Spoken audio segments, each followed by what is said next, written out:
So the question about four-dimensional beings playing Tetris got me thinking that it might be fun to make just a quick video about higher dimensional spaces, and in particular how our geometric intuition for things like volume kind of fails catastrophically in those higher dimensional spaces. And perhaps the most striking example of this is studying the volumes of higher dimensional balls. And as we'll see, the balls in higher dimensions are actually very small. They get smaller and smaller as you increase the number of dimensions. So that probably sounds very mysterious. So what do I mean by higher dimensions have smaller balls? Well, let's start with two dimensions because it's very easy to visualize. So a two-dimensional ball is a circle, so I'm going to try and probably fail to draw a circle here. So I'm going to call this b sub 2, b for ball, 2 for 2 dimensions, not for radius 2 because it has radius 1, we see.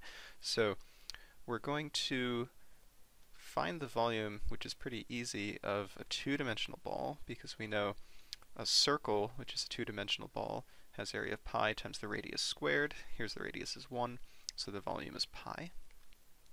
And we would like to compare that volume to the volume of a different shape, which is just a square. So I would like a square that contains this circle and is just kind of tangent to the circle. It barely touches it at all of these edge points.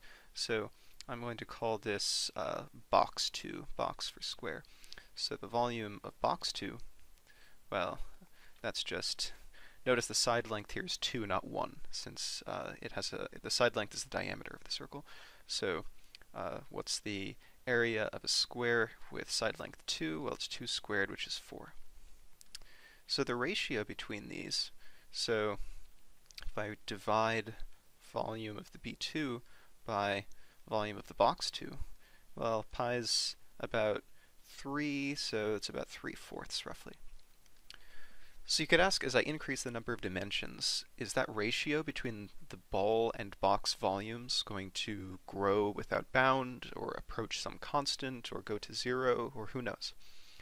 Well, we can at least visualize one more example, which I've tried to draw again pretty poorly in advance. But let's think about a three-dimensional example where, again, I'm using subscripts. I guess you would normally label these x, y, and z, but since we're going to have more and more dimensions, I'm just going to use subscripts so that we don't run out of letters. But with those three, I'm going to consider now the ball. So this is supposed to be of radius 1. So this is a B3. And, well, we know the volume of a sphere is 4/3 pi r cubed. But here 1 is the radius again, so this is 1 cubed. So this is 4/3 pi. But on the other hand, this box 3, well, the side length is again 2, so side length 2, so 2 cubed is 8. Box 3 is 2 cubed, which is 8. So the ratio between the two of these, I'm just going to approximate again, pi is about 3, so the volume of the B2 is about 4, so the ratio is roughly 4/8 or a half. So it seems to be getting smaller. We were at 3/4 and now we're down to a half. And it's impossible to visualize for us what happens when we go above 3 dimensions, but thankfully mathematics is not hindered by our human shortcomings, so we can just define objects for these higher dimensional versions. So the definition is that in any number of dimensions, you define a ball Bn of, I guess, radius 1 to be explicit. This is just going to be the set of all points in n-dimensional space, so Rn means all of the lists of the ordered lists of n numbers, with the property that, so this is this x is kind of like a list of x sub 1, x sub 2, up to x sub n. So the definition is that if you just take each of those elements, x sub 1 square it, x sub 2 square it, dot dot dot, up to x sub n squared, this has to be less than or equal to 1. Just like a circle, right? Circle is x squared plus y squared, less than or equal to 1. Well, the circle is equal to 1, but we want everything inside the circle to find a volume, so we pick less than or equal to 1. And similarly, I'll just define box sub n.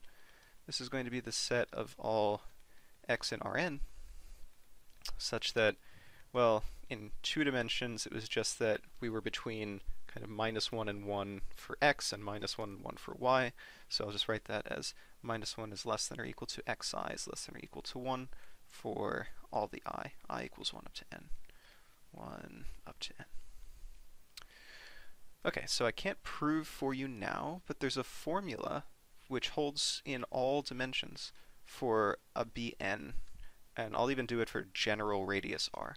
So it looks like pi to the power n over 2, so the number of dimension over 2, and in the denominator we're going to have something new. So we haven't seen this before, but this is called a gamma function of n, and where's my pen? There we go. Sorry, my pen is fucking. N plus 1/2. And then it should depend on the radius, right? And it should depend on the radius to the power n, because an n-dimensional volume has, oh, I have this wrong. I'm sorry. It's gamma of n over 2 plus 1. N over 2 plus 1. And radius to the n. But the volume of the box n, from minus 1 to 1, well, this is just a box with side length 2, 2 squared for a square, 2 cubed for a cube, so it should be 2 to the n for the general n. One comment about the gamma function, I haven't told you what this is, but this we will meet, this is in problem 6.30 on page 214 of the AOPS calculus book, so this is something that we will meet eventually. But the question you could ask is, if you take the ratio of the volume of the Bn and divide by the volume of the box n and let n get larger and larger, what happens? Well, there's competing effects here, right? As n gets larger, I'm taking pi and raising it to that power n. So that's getting bigger faster, because I'm raising a positive number to bigger powers. If we set the radius equal to 1, then 1 to any power is going to be 1, so we don't have to worry about how fast that grows. We just really need to understand how fast this gamma function grows as n gets larger. And as it turns out, it's roughly gamma of just a regular argument x. It roughly grows like x factorial, where, I don't know if you've seen this before, but a number factorial, like 3 factorial, is just you multiply together all the numbers less than 3 times 2 times 1 until you get down to 1. So you can prove, and in fact we might even be able to prove later, that this gamma function, which acts like a factorial, is going to grow faster than the top, which is pi raised to some power. And since the bottom grows faster as you increase n, that means as n goes to infinity, as n gets larger and larger, the volume of the ball compared to the volume of the box is going to shrink and shrink and shrink until it's effectively 0. You can kind of visualize it by looking at the 2- and 3-dimensional cases, because in 2 dimensions, the reason the ball had less volume than the box was because of these corners, right? There were these corners that were inside the box but not in the ball. So the difference was because of the corners. When we went to 3 dimensions, it's drawn poorly here, but somehow there's more corners. There's all this corner space in all of the vertices of the cube, which is volume in the box but not in the ball.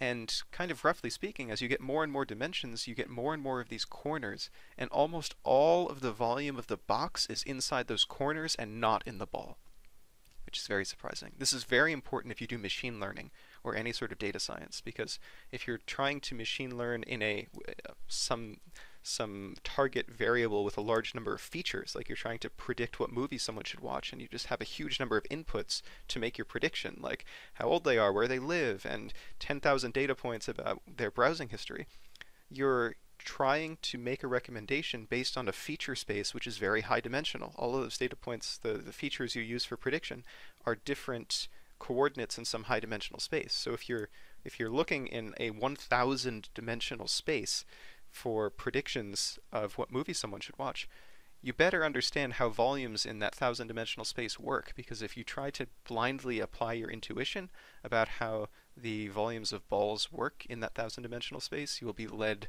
very much astray. That's called the curse of dimensionality in machine learning, the curse of dimensionality. So anyway, there's no actionable or problem for this. I just thought it would be interesting to kind of see a preview. So that the punchlines of this were, one, that as you increase the dimension, the volume of that n-dimensional ball gets smaller and smaller. So small dimensions have, or higher dimensions have smaller balls. And that this is important for machine learning and data science. Good. Okay, that's all for now.